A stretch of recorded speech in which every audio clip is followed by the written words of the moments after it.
10 అవతారాలనే ముఖ్యమైన అవతారాలుగా భావిస్తారు. ఫ్రెండ్స్, ఈరోజు ఈ వీడియోలో ఈ సృష్టిని ప్రళయం నుంచి కాపాడడానికి మత్స్యావతారం ఎత్తాడు. మత్స్య అంటే చేప అని అర్థం. సతయుగం ప్రారంభంలో సత్యవ్రతుడనే రాజు ఉండేవాడు. ఒకరోజు అతను నదిలో స్నానం చేశాడు. స్నానం పూర్తవగానే ఆ నది నీటిని చేతిలోకి తీసుకున్నాడు. ఆ నీళ్లతో పాటు ఒక చేప వచ్చింది. అతను రాజధర్మాన్ని పాటించి ఆ చేపని మళ్లీ నదిలో వదిలేయాలని నిర్ణయించుకున్నాడు. కాని ఆ చేప, నన్ను మీరు నదిలో వేయకండి, నది నన్ను తినేసే చేప వచ్చింది. అతను రాజధర్మాన్ని పాటించి ఆ చేపని మళ్లీ నదిలో వదిలేయాలని నిర్ణయించుకున్నాడు.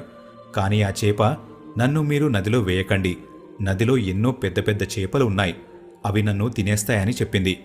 అది విన్న సత్యవ్రతుడు ఆ చేపని తన కుండలో ఉంచాడు. కాని ఒక్క రాత్రికే అది చాలా పెద్ద చేపగా మారింది. అప్పుడు రాజు ఆ చేపని సాగరంలో ఉంచాడు. చూస్తూ చూస్తూనే అది చాలా పెద్ద చేపగా మారింది. రాజుకిది ఒక సాధారణమైన చేప కాదని అర్థమైంది. వెంటనే రాజుగారు ఆ చేపని తన నిజమైన రూపంలోకి రమ్మని కోరాడు. వెంటనే విష్ణు భగవానుడు ప్రత్యక్షమై, ఇది నా మత్స్యావతారం. ఇప్పటికీ సరిగ్గా వారం రోజుల తరువాత ప్రళయం రాబోతుంది. ఆ సమయంలో నేను నీ దగ్గరికి ఒక విశాలమైన పడవని పంపిస్తాను.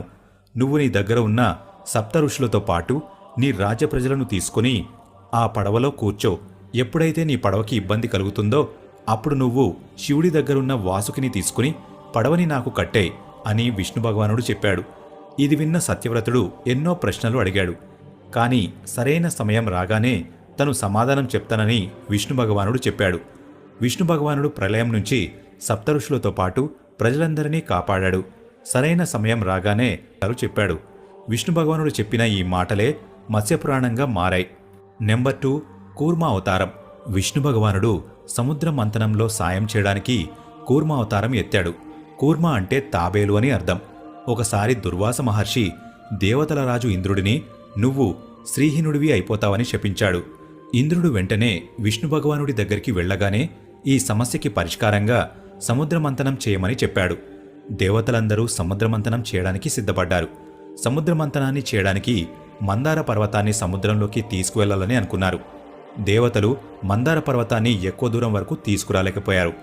విష్ణు భగవానుడు వాళ్ళకి సాయం చేసి మందార పర్వతాన్ని సముద్రం ఒడ్డు వరకు తీసుకొచ్చాడు. అప్పుడు దేవతలు అసురులతో పాటు కలిసి వాసుకిని ఉపయోగించి మందార పర్వతాన్ని సముద్రంలో ఉంచారు. కాని మందార పర్వతాన్ని సముద్రంలో పెట్టగానే అది మునిగిపోతుంది. ఇదంతా గమనించిన విష్ణు భగవానుడు వెంటనే ఒక అతిపెద్ద తాబేలు రూపాన్ని ధరించాడు. ఆ పర్వతం మునిగిపోకుండా విష్ణు భగవానుడు పర్వతం కింద భాగానికి వెళ్లి దాన్ని మోశాడు. ఈ విధంగా సముద్రమంథనం విజయవంతమైంది. నెంబర్ 3, వరాహ అవతారం. విష్ణు భగవానుడు ఒక అసురుడిని చంపడానికి వరాహ అవతారం ఎత్తాడు. ప్రాచీన కాలంలో భూమిని తీసుకువెళ్లి సముద్రంలో పెట్టాడు. హిరణ్యాక్షకుడికి ఒక వరం ఉంది. అతను బ్రహ్మదేవుడి కోసం ఘోర తపస్సు చేసి మనుషులు కాని దేవతలు కాని అతన్ని చంపకూడదని, అలానే పక్షులు కూడా చంపకూడదని చెప్పాడు. ప్రతి జంతువు పేరు చెప్పి అవి కూడా చంపకూడదని చెప్పాడు. కాని పొరపాటున అతను చూసి దేవతలందరూ ఆనందించారు. వెంటనే విష్ణు భగవానుడు వరాహ రూపంలో భూమిని వెతకడం మొదలుపెట్టాడు. తన జ్ఞానంతో వెంటనే భూమిని కనిపెట్టి సముద్రం లోపలికి వెళ్లి తన దంతాలతో భూమిని సముద్రం బయటకు తీసుకొచ్చాడు. హిరణ్యాక్షకుడు విష్ణు భగవానుడు భూమిని పైకి తీసుకురావడం చూడగానే కోపం వచ్చి యుద్ధానికి ఆహ్వానించాడు. విష్ణు భగవానుడు కూడా యుద్ధానికి అంగీకరించాడు. వాళ్ళిద్దరి మధ్య చాలాసేపు యుద్ధం జరిగింది. కాని ఆఖరికి దేవిని తన స్థానంలో ఉంచేశాడు. నెంబర్ 4, నరసింహ అవతారం. విష్ణు భగవానుడు ఈ నరసింహ అవతారంలో హిరణ్యకశిపుడిని చంపేశాడు. హిరణ్యకశిపుడు హిరణ్యాక్షకుడి సోదరుడు. నిజానికి హిరణ్యకశిపుడు తనని తాను దేవతల కంటే బలవంతుడిగా భావిస్తాడు. అతన్ని మనుషులు కాని దేవతలు కాని పక్షులు కాని జంతువులు కాని చంపలేవు. దీనితో పాటు అతనికి భూమి మీద, పాతాళంలో, ఆకాశంలో ఎక్కడా చావులేదు. అస్త్రంతో అతన్ని చంపలేరు, శస్త్రంతో కూడా అతన్ని చంపలేరు. ఎందుకంటే హిరణ్యకశిపుడికి బ్రహ్మదేవుడి వరం ఉంది. ఆ వరం వల్ల అతనికి చావు లేదని అతను భావించాడు. అతని రాజ్యంలో ఎవరైనా విష్ణు భగవానుడిని పూజిస్తే వాళ్ళని శిక్షిస్తాడు. కాని హిరణ్యకశిపుడికి ఒక కొడుకు ఉండేవాడు. అతని పేరు ప్రహ్లాదుడు. అతను చిన్నప్పటి నుంచి విష్ణు భగవానుడికి పరమభక్తుడు. అతను ఎప్పుడూ విష్ణు భగవానుడినే పూజించేవాడు. ఈ విషయం ఎప్పుడైతే హిరణ్యకశిపుడికి తెలిసిందో అప్పుడు అతనికి చాలా కోపం వచ్చింది. ప్రహ్లాదుడికి అర్థమయ్యేలా చెప్పాలని అనుకున్నాడు. కాని ఎంత చెప్పినా కూడా ప్రహ్లాదుడు భస్మం అవ్వకుండా ఉండే వరం పొందింది. ఆమె ప్రహ్లాదుడిని తీసుకుని అగ్నిలో కూర్చుంది.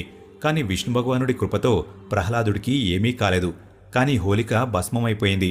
పొందిన వరాన్ని చెడ్డ పనుల కోసం ఉపయోగించడం వల్ల హోలిక కాలిపోయింది. వెంటనే హిరణ్యకశిపుడు ప్రహ్లాదుడిని స్వయంగా చంపాలనుకున్నాడు. అప్పుడు విష్ణు భగవానుడు ఒక మనిషిగా కాకుండా, అలానే ఒక జంతువుగా కాకుండా నరసింహుడిగా అవతరించాడు. అలానే హిరణ్యకశిపుడిని ఆకాశంలో కాని భూమి మీద కాని చంపలేదు. అస్త్రాన్ని ఉపయోగించలేదు, శస్త్రాన్ని కూడా ఉపయోగించలేదు. నరసింహుడు హిరణ్యకశిపుడిని తన తొడమీద పెట్టుకుని కేవలం తన గోళ్లతో గుండెను చీల్చి చంపేశాడు. నెంబర్ 5 వామన అవతారం. సత్యయుగంలో ప్రహ్లాదుడి మనవడు బలిచక్రవర్తి అసురులకు రాజుగా ఉండేవాడు. తను స్వర్గలోకాన్ని ఆక్రమించాడు.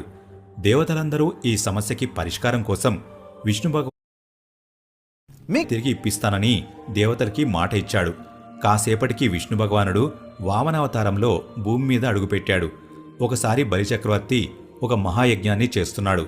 వామనుడు బలిచక్రవర్తి యజ్ఞశాలలోకి వెళ్లి బలి నుంచి 3 అడుగుల స్థలాన్ని దానంగా అడిగాడు. బలిచక్రవర్తి గురువు శుక్రాచార్యుడు విష్ణు భగవానుడి లీల గురించి తెలుసుకున్నాడు. వెంటనే దానం ఇవ్వకుండా ఆపేశాడు. కాని బలిచక్రవర్తి ఏమాత్రం ఆలోచించకుండా వామనుడికి 3 అడుగుల స్థలాన్ని దానంగా ఇస్తానని మాట ఇచ్చాడు. వెంటనే విష్ణు భగవానుడు తన విశాల రూపంలోకి వచ్చి ఒక కాలు భూమి మీద ఉంచాడు. రెండో కాలుని స్వర్గలోకం మీద పెట్టాడు. కాని 3వ అడుగుని పెట్టడానికి ఏ స్థానం మిగల్లేదు. అప్పుడు బలిచక్రవర్తి వామనుడిని తన తలపైన పాదాన్ని పెట్టమని కోరాడు. వామనుడు బలిచక్రవర్తి తలపై పాదాన్ని పెట్టగానే బలి సుతలలోకానికి వెళ్ళిపోయాడు. అతని దానగుణాలను చూసి విష్ణు భగవానుడు అతనిని సుతలలోకానికి రాజును చేశాడు. ఈ విధంగా విష్ణు భగవానుడు వామనుడి రూపంలో దేవతలకు స్వర్గం తిరిగి ఇచ్చి సాయం చేశాడు. నెంబర్ 6 శ్రీరాముడి అవతారం. త్రేతాయుగంలో రాక్షసరాజు రావణాసురుడు దేవతలను చాలా ఇబ్బంది పెట్టాడు. అతన్ని చంపడానికి విష్ణు భగవానుడు శ్రీరాముడి రూపంలో దశరథుడికి జన్మించాడు. ఈ అవతారంలో విష్ణు భగవానుడు ఎంతోమంది రాక్షసులను చంపాడు. రాజధర్మాన్ని పాటిస్తూ తన జీవితాన్ని గడిపాడు. శ్రీరాముడు తండ్రి చెప్పగానే తండ్రి మాటను జవదాటకుండా వనవాసానికి వెళ్ళాడు. ఆ సమయంలో రావణాసురుడు సీతాదేవిని అపహరించి అశోకవనానికి తీసుకువెళ్లాడు. సీతను అన్వేషిస్తూ శ్రీరాముడు లంకకి చేరుకున్నాడు. అక్కడే రామరావణ యుద్ధం జరిగింది. ఆ యుద్ధంలో రావణాసురుడు చనిపోయాడు. ఈ విధంగా విష్ణు భగవానుడి శ్రీరాముడి అవతారం రావణాసురుడు లాంటి దుష్టుడి నుండి దేవతలకు విముక్తి కల్పించింది. నెంబర్ 7 శ్రీకృష్ణుడి అవతారం. ద్వాపరయుగంలో విష్ణు భగవానుడు శ్రీకృష్ణుడిగా అవతరించాడు. శ్రీకృష్ణుడు కంసుడి కారాగారంలో దేవకికి వసుదేవుడికి జన్మించాడు. విష్ణు భగవానుడు ఈ అవతారంలో ఎన్నో అద్భుతాలు చేశాడు. ఎంతోమంది అసురులను సంహరించాడు. ప్రజలను అష్టకష్టాలు పెట్టిన కంసుడిని కూడా శ్రీకృష్ణుడే చంపాడు. మహాభారత యుద్ధంలో అర్జునుడికి రథసారథిగా మారాడు. ఈ ప్రపంచానికి గీత జ్ఞానాన్ని బోధించాడు. ధర్మరాజుని రాజును చేసి ధర్మాన్ని మళ్లీ స్థాపించాడు. విష్ణు భగవానుడి అన్ని అవతారాలలో ఈ అవతారాన్ని చాలా గొప్పదిగా భావిస్తారు. నెంబర్ 8 పరశురాముడి అవతారం. ఫ్రెండ్స్, మన పురాణాలలో పరశురాముడి పుట్టుక గురించి 2 కథలు ఉన్నాయి. హరివంశ పురాణం ప్రకారం ప్రాచీన కాలంలో మహిష్మతి నగరాన్ని కార్తవీర్య అర్జునుడు పరిపాలించేవాడు. ఇతనికి సహస్రబాహు అనే పేరు కూడా ఉంది. ఇతను చాలా అహంకారి. ఒకసారి అగ్నిదేవుడు భోజనం కోసం సహస్రబాహుని ఆశ్రయించాడు. అప్పుడు సహస్రబాహుడు అహంకారంతో ప్రతిదీ నా రాజ్యమే, మీకు ఎక్కడ కావాలన్నా ఆహారం లభిస్తుందని చెప్పాడు. వెంటనే అగ్నిదేవుడికి కోపం వచ్చి అడవులను కాల్చేస్తాడు. అడవిలో ఒక ఋషి చెట్టు కింద తపస్సు చేస్తూ ఉంటాడు. అగ్ని వల్ల తన ఆశ్రమం పూర్తిగా కాలిపోయింది. అలానే తన తపస్సుకి భంగం కలిగింది. దీనివల్ల ఆ మహర్షికి కోపం వచ్చి సహస్రబాహుడిని శపిస్తాడు. విష్ణు భగవానుడు పరశురాముడిగా జన్మించి కేవలం సహస్రబాహుడిని మాత్రమే కాదు, సమస్త క్షత్రియులను సర్వనాశం చేస్తాడని చెప్పించాడు. ఈ విధంగా విష్ణు భగవానుడు జమదగ్ని మహర్షికి 5వ పుత్రుడి రూపంలో పరశురాముడిగా జన్మించి సహస్రబాహుడిని చంపాడు. నెంబర్ 9 బుద్ధుడి అవతారం. ఫ్రెండ్స్, పురాణాల ప్రకారం బౌద్ధ మతపు ప్రవక్త గౌతమ బుద్ధుడు విష్ణు భగవానుడి 9వ అవతారమని తెలిసింది. విష్ణు భగవానుడు గయా సమీపంలో మాయ అనే మహిళకు జన్మించాడు. చెడ్డవాళ్లకు హితబోధ చేసి ధర్మాన్ని స్థాపించాడు. నెంబర్ 10 కల్కి అవతారం. ధర్మగ్రంథాల ప్రకారం విష్ణు భగవానుడు కలియుగ అంతంలో కల్కి రూపంలో అవతరిస్తాడు. కలియుగం ఇంకా సత్యయుగం మధ్యలో ఉన్న శాంతికాలంలో కల్కి భగవంతుడు అవతరిస్తాడు. ఈ అవతారంలో విష్ణు భగవానుడు 64 కళల్లో ప్రావీణ్యం పొంది ఉంటాడు. పురాణాల ప్రకారం ఉత్తరప్రదేశ్లోని మురాదాబాద్ జిల్లాలో సాంబల్ అనే ఊరిలో విష్ణు యశస్సుడు అనే ఒక బ్రాహ్మణుడు నివసిస్తూ ఉంటాడు. ఆ బ్రాహ్మణుడు ఇంట్లోనే కల్కి భగవానుడు జన్మిస్తాడని పురాణాలలో చెప్పబడింది. కల్కి దేవదత్తుడనే గుర్రంపైన కూర్చొని ఈ ప్రపంచంలోని పాపులను సంహరిస్తాడు. మళ్లీ ధర్మాన్ని స్థాపిస్తాడు. అప్పుడే మళ్లీ సత్యయుగం ప్రారంభమవుతుంది. ఫ్రెండ్స్, ఇవే విష్ణు భగవానుడి 10 అవతారాలు.